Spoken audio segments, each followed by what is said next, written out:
श्री असलम शेख वय 55 ही व्यक्ती पडून तिचा मृत्यू झाला आणि या व्यक्तीचा मृतदेह तिथून 100 फुटावर असलेल्या दुसऱ्या मलनिस्सारण वाहिनीच्या मॅनहोलमधून फायर ब्रिगेडच्या मदतीने काढण्यात आला।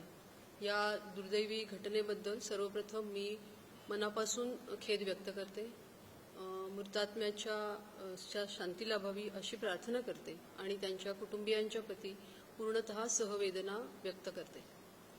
मॅनहोल्सवरच्या असुरक्षिततेमुळे यापूर्वी सुद्धा अशा प्रकारचा प्रसंग झाले आहेत आणि त्याच्यामुळे माननीय उच्च न्यायालयाने याची दखल घेऊन याच्याबाबत मुंबई महानगरपालिकेकडून वेळोवेळी याची माहिती आम्हाला तिथे सादर करावी लागली।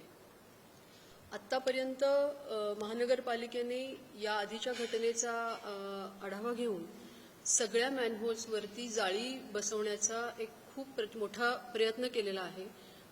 जर आपण सगळे मुंबईमधली मॅनहोल्स जर बघितली तर जवळजवळ 1,03,926 एवढी मॅनहोल्स आहेत। ही आमच्या SWD म्हणजे स्टॉर्म वॉटर ड्रेन्स आणि मलनिस्सारण वाहिन्या या दोघांची म्हणजे सुरेज ऑपरेशन्स आणि SWD या दोन्ही डिपार्टमेंटचे आहेत आणि या सगळ्या मॅनहोल्सवरती सुरक्षिततेसाठी जाळी बसवण्यातही आली आहे। 96,383 मॅनहोल्सवरची जाळी आता आपली पूर्णपणे बसवली आहे। दरम्यानच्या काळामध्ये रस्त्यांची कामं जेव्हा आपण हाती घेतली त्याच्या वेळेला काही 1800 पेक्षा जास्त मॅनहोल्सवरही बरीड झाली त्या रस्त्यांच्या कामामध्ये, त्यामुळे तिथे जाळीची आवश्यकता उरली नाही आणि साधारण 4,446 मॅनहोल्स अशी होती की जी रस्त्यांच्या कामामध्ये आपल्याला ओपन करावी लागली होती आणि ती सगळी आता कामं जसजशी पूर्ण होतात तसतशी त्याच्यावरती जाळ्या बसून त्याच्यावरची जी झाकणं आहेत ती लावण्यात येत आहेत। आता रिसेंटली आम्ही माननीय उच्च न्यायालयामध्ये याच्यासाठीचं एक ॲफिडेव्हिट सादर केलं। त्यात वेगवेगळ्या वॉर्डमध्ये किती ठिकाणी ही जाळी आपल्याला रस्त्यांच्या कामामुळे काढावी लागली होती आणि ती आता लावण्याचं काम चालू आहे त्याचाही तपशील दिला आहे। सदर घटना एल वॉर्डमध्ये घडली। एल वॉर्डमध्ये काही दिवसापूर्वी 75 मॅनहोल्सवरच्या जाळ्या लावायच्या अजून बाकी होत्या, परंतु आता लेटेस्ट जो अहवाल आमच्याकडे आला त्यात केवळ 4 मॅनहोल्सवरच्या जाळ्या लावायची शिल्लक होतं आणि त्याच्यापैकीच एकाचं जाळी लावण्याचं काम हे वॉर्डनी हाती घेतलं होतं। दुर्दैवाने हे काम करत असताना म्हणजे ज्या सुरक्षिततेसाठी आपण ही जाळी लावतोय त्या काम करताना मात्र ती सुरक्षितता पाळली गेली नाही आणि त्यामुळे अशा वेळेला जेव्हा मॅनहोल्स ओपन केलं जातं, कारण हे सिवरेज ऑपरेशनचं मॅनहोल होतं, ते रेक्टँग्युलर शेपमध्ये असतं, त्याचं झाकण सुद्धा खूप हेवी असतं, ते काढणं सुद्धा सहजासहजी शक्य होत नाही आणि ते काम करत असताना त्या कॉन्ट्रॅक्टरनी, त्याच्या कामगारांनी आणि त्याच्या असलेल्या सुपरवायझरनी त्याला पुरेशी सुरक्षिततेची तिथं काळजी घ्यायला पाहिजे होती, त्याला बॅरिकेड लावायला पाहिजे होतं, त्याच्यावरती ट्रायपॉड ठेवायला पाहिजे होतं, परंतु जेव्हा आम्ही CCTV फुटेज बघितलं तर त्याच्यामध्ये असं काही त्यांनी केल्याचं दिसत नाही आहे। तिथे 2 माणसे उभी केली होती आणि ते कदाचित पादचाऱ्यांना सूचना पण देत असतील, परंतु साहजिकच घाईघाईमध्ये चालणारे सगळे पादचारी ती सूचना समजून घेऊ शकत नाहीत आणि या ठिकाणी दुर्दैवाने ही काळजी न घेतल्यामुळे म्हणजे प्रत्यक्षामध्ये त्या मॅनहोलला जाळी लावून त्याला सुरक्षित करण्याचा प्रयत्न चालू होता, परंतु ते करत असताना काळजी न घेतल्यामुळं उघडलेल्या मॅनहोलमध्ये हे पादचारी त्याच्यामध्ये पडले आणि दुर्दैवाने त्यांचा मृत्यू झाला। त्यामुळे ही अतिशय गंभीर घटना आहे।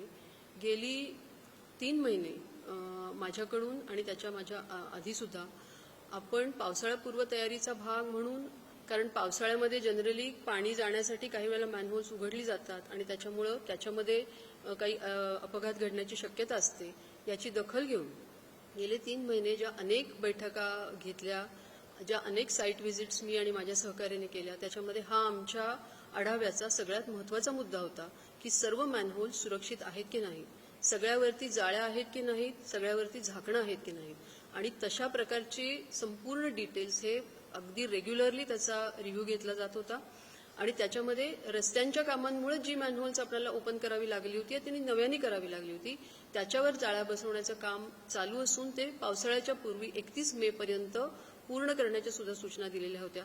त्यापैकीच हे काही राहिलेलं काम होतं आणि ते करताना सुरक्षिततेची दखल घेतली नाही। ही बाब खूप गंभीरपणे घेतली आणि त्याच्यामुळे या घटनेची अगदी सविस्तर चौकशी करण्यासाठी मी आमचे अतिरिक्त आयुक्त पश्चिम उपनगरे जे एसओ हा विभाग त्यांच्याकडे आहे त्यांच्या अध्यक्षतेखाली एक कमिटी नेमलेली आहे. त्याच्यामध्ये डेप्युटी कमिशनर GA, त्या विभागाचे डेप्युटी कमिशनर आणि डेप्युटी कमिशनर इन्फ्रास्ट्रक्चर हे त्याचे सदस्य आहेत.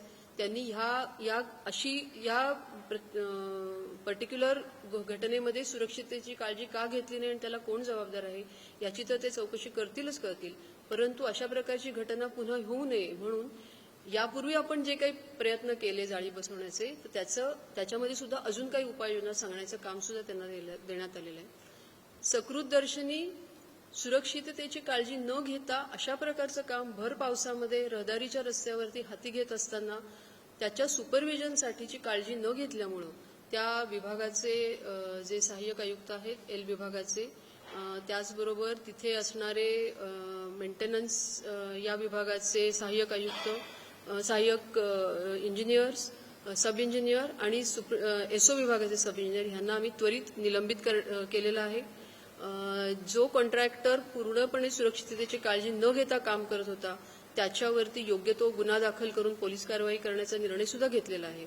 आणि माननीय महापौरांनी महापालिकेच्या वतीने मृत व्यक्तीच्या कुटुंबियांकरता 10 लाख रुपयाचं अर्थसहाय्य जाहीर केलं आहे. यापुढील अशा प्रकारे घटना पुन्हा होऊ नये म्हणून पुढील 2 दिवसामध्ये पुन्हा एकदा एक मोठी मोहीम घेऊन ज्या ठिकाणी रस्त्यांची कामं झालेली आहेत त्या ठिकाणी पूर्वीच्या काढलेल्या मॅनहोलच्या जाळ्या त्या जागेवरती आहेत की नाही हे बघण्यासाठी या मॅनहोलची 100% तपासणी करण्याचे आदेश सुद्धा वॉर्ड्सना, रस्ते विभागाला आणि एसओ विभागाला देण्यात आलेले आहेत. आणि त्याचा एक अगदी सविस्तर आढावा घेऊन भविष्यामध्ये ही घटना घडणार नाही याची सर्वतोपरी काळजी घेण्याचा प्रयत्न महापालिका करणार आहे.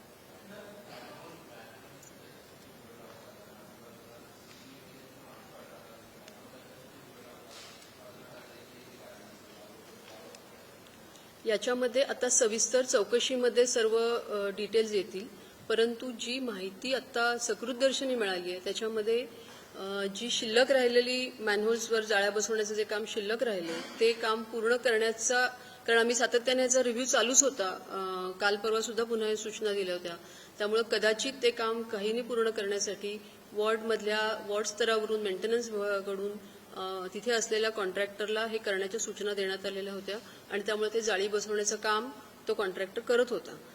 आता ह्याचं जे अतिरिक्त आयुक्तांच्या अध्यक्षतेखालची कमिटी आहे ती अजून सविस्तर चौकशी करेल की नेमके आदेश कोणी दिले होते, ते देत असताना त्यांनी ह्याच्या सुपरव्हिजनच्या बाबतीत योग्य ती काळजी घेतली होती का नाही घेतली होती हे सर्व हे त्याच्यामध्ये येईल.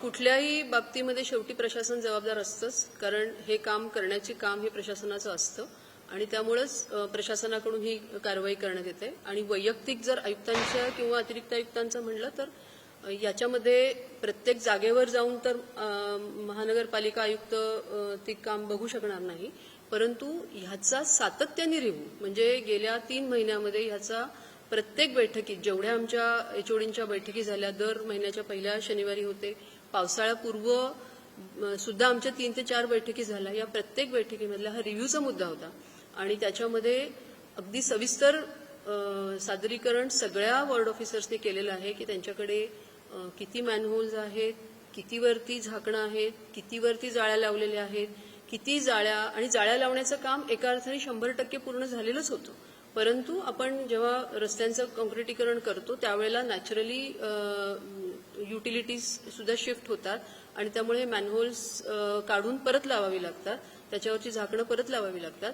रस्त्यांची जिथे जिथे कामे झाली तिथेच फक्त ही मॅनहोल्सचं कामं आपल्याला पुन्हा त्याच्यावर कव्हर लावण्याचं आणि जाळी लावण्याचं काम परत करावं लागलंय. अशी 4000च्या आसपास होती आणि ती सगळी कामं आता रस्त्यांची कामं पूर्ण होता तीही कामं पूर्ण होत होती आणि ती 31 मे पर्यंत पूर्ण करण्याचे निर्देश प्रशासनाकडून देण्यात आलेले.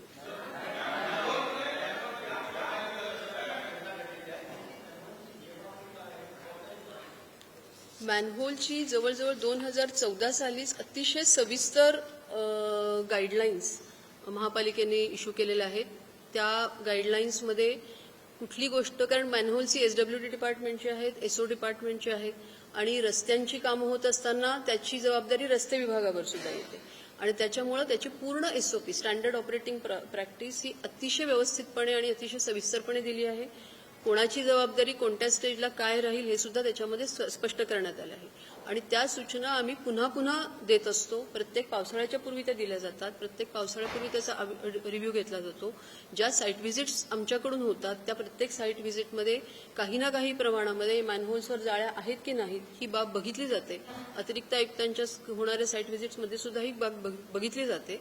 आणि त्यामुळे याच्यासाठी आवश्यक असणारी सगळी कारवाई प्रशासनाच्या स्तरावरून करण्यात आलेली आहे आणि सूचनाही देण्यात आलेल्या आहेत.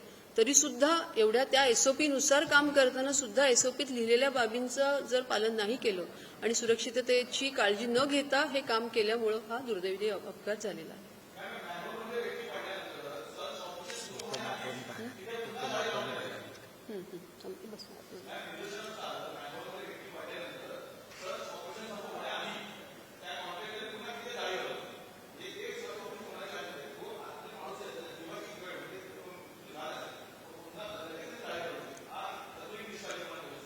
त्याच्यामध्ये आता ते कधी झालं, काय झालं, त्याचं टाइमलाईन काय ते आपल्याला चौकशी अहवालामध्ये कळेल. परंतु असं होतं की एखादी व्यक्ती पडल्यानंतर पाण्याच्या प्रवाहाबरोबर ती जाते आणि त्यामुळे ते अंदाज घेऊन मग फायर डिपार्टमेंट किंवा फायर ब्रिगेड आहे ते त्यांना बाहेर काढण्याची कारवाई करतात. पण आमच्याकडून सर्च ऑपरेशनमध्ये फायर डिपार्टमेंट इथं गेलं, लगेचच्या लगेच आतमध्ये आपले जे रेस्क्यू ऑपरेशन्स आहेत ते तात्काळ सुरू झालेलं होतं.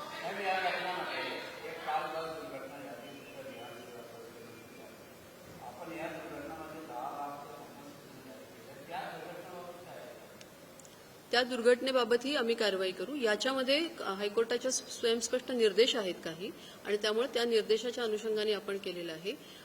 झाडांच्या बाबतीमध्ये अशी स्पेसिफिक सूचना नाहीये, परंतु आपल्याला आपण अशा केस टू केस बेसिसवरती हे निर्णय घेतलेले आहेत. त्यामुळे त्या घटनेबाबतचा सुद्धा आम्ही निर्णय घेऊ. आणि त्या घटनेच्या बाबतीतही बघायचं झालं तर या पावसाळ्याच्या पूर्वी महापालिकेने जवळजवळ 1,03,000 झाडांचं ट्रिमिंग केलेलं होतं.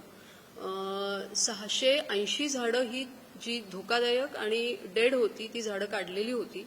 आणि त्याच्याशिवाय पुन्हा सूचना होत्या की कारण बऱ्याच जणांनी सूचित केलं होतं की जिथे कॉन्क्रीट रस्त्यांची कामं झाली आहेत तिथे काही ठिकाणी मुळांच्या भोवती कॉन्क्रीट गेलंय किंवा आपल्याला माहिती आहे की झाडं मोठी होतात आणि त्यांचा मुळांचा सगळा पसारा पण वाढतो, पण खाली अनेक युटिलिटीज असल्यामुळे आणि त्याच्यामध्ये ही मुळं गुंतली गेल्यामुळं आणि जेव्हा युटिलिटीची कामं होतात त्यावेळेला त्या पाईपलाईन काढून दुसऱ्या लावल्या जातात आणि त्यामुळे आपोआपच ती मुळं तुटतात आणि त्याच्यामुळे झाडं पोखरली जातात. आणि त्यामुळं आत्ताही परत सूचना दिल्या आहेत की अशी झाडं जर जी धोकादायक आहे ती दिसतंय आपल्याला व्हिज्युअल इन्स्पेक्शनमध्ये तर त्या झाडांना आयदर ती धोकादायक असतील तर ती काढून टाकणं किंवा त्यांचं सबस्टॅन्शियल ट्रिमिंग करणं जेणेकरून ती पडणार नाहीत किंवा त्याचा धोका निर्माण होणार नाही याबाबतच्या सूचना आता मी सांगितलं त्याच्याबद्दलच सांगितलं.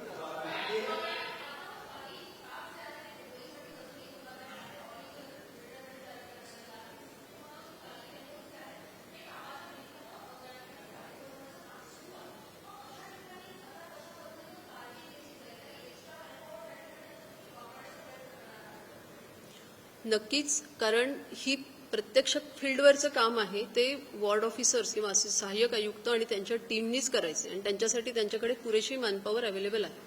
तेवढे लेबर अवेलेबल आहेत, कॉन्ट्रॅक्टर्स अवेलेबल आहेत.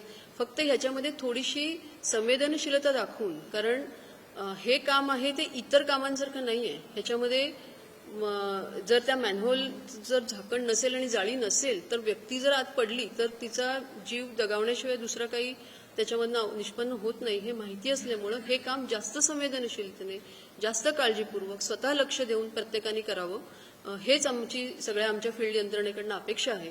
आणि त्यासाठी वरिष्ठ स्तरावरून पण या कामांची पाहणी होईल आणि आता म्हणजे एक स्पेशल ऑर्डर काढून पुढच्या 7 दिवसामध्ये 100% सगळ्या मॅनहोलची तपासणी करणं, विशेषतः जिथे रस्त्यांची कामं नव्याने झालेली आहेत आणि आधीची मॅनहोल्स डिस्टर्ब झाली आहेत त्याच्यावरची तपासणी करून ती कामं सुद्धा तेवढ्याच सुरक्षितपणे करणं आणि त्याच्यामध्ये नव्याने धोका निर्माण होणार नाही याची काळजी घेणं हे आम्ही करतो.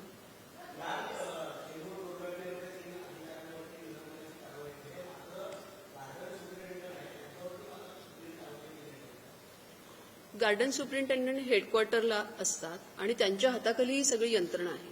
त्यामुळं त्यांच्यासाठीच्या ज्या काही SOPs आहेत, धोरणं आहेत, पॉलिसीज आहेत, हे सर्व ते ठरवून देत असतात. पण प्रत्यक्ष काम करण्याची जबाबदारी तर खाली काम करणाऱ्या अधिकाऱ्यावरच असते. असं तुम्ही केवळ त्या व्यक्तीला म्हणजे गार्डन सुपरिंटेंडंट आहेत म्हणून त्यांना जबाबदार धरणं अशा रीतीने योग्य होणार नाही. तथापि पण सकृतदर्शनी जे जबाबदार आहेत, ज्यांनी ग्राउंडवर काम करताना पुरेशी काळजी घेतली नाही, उदाहरणार्थ गार्डन विभागाच्या अधिकाऱ्यांनी रस्ते विभागाला कळवलं होतं की इथे रस्त्याच्या कामामध्ये काही मुळं तुटलेली आहेत, परंतु आपण केवळ कागदावरती ती बाब कळवून तिथं आपलं काम संपत नाही.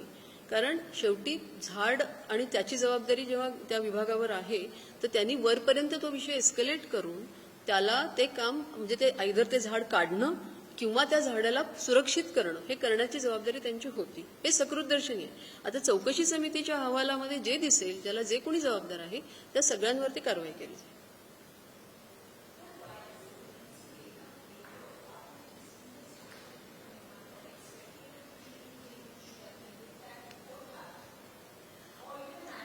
I think what I have told you just now is that's what BMC has been preparing for it. See, once such incident happens, and that should not have also happened, but that doesn't mean that BMC has not worked. As I told you, in case of the trees also, BMC has trimmed more than 1 lakh trees this monsoon.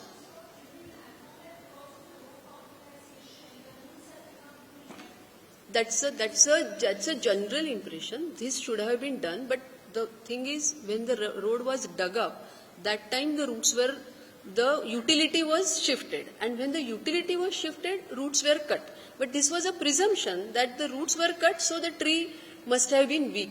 But this was a very full-grown, proper tree.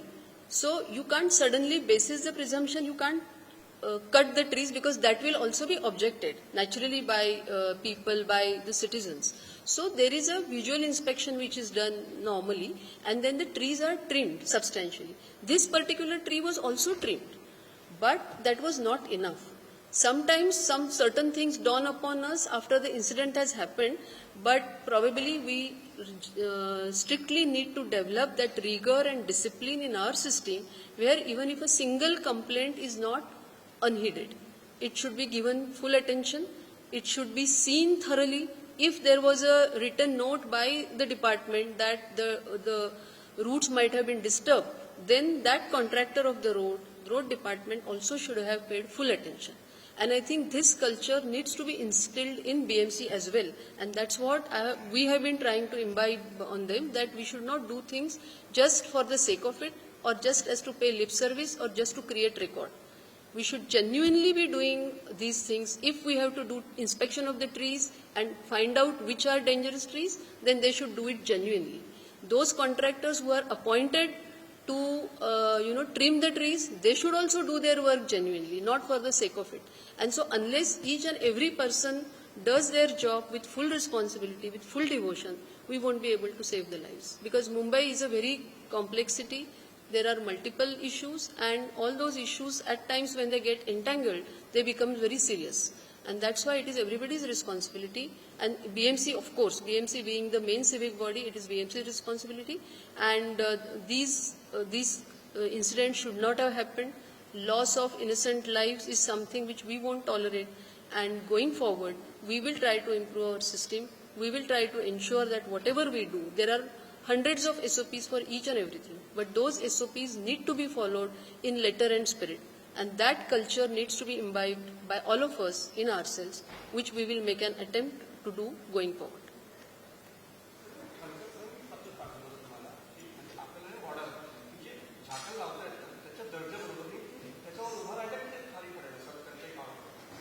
मी तपासून घेते.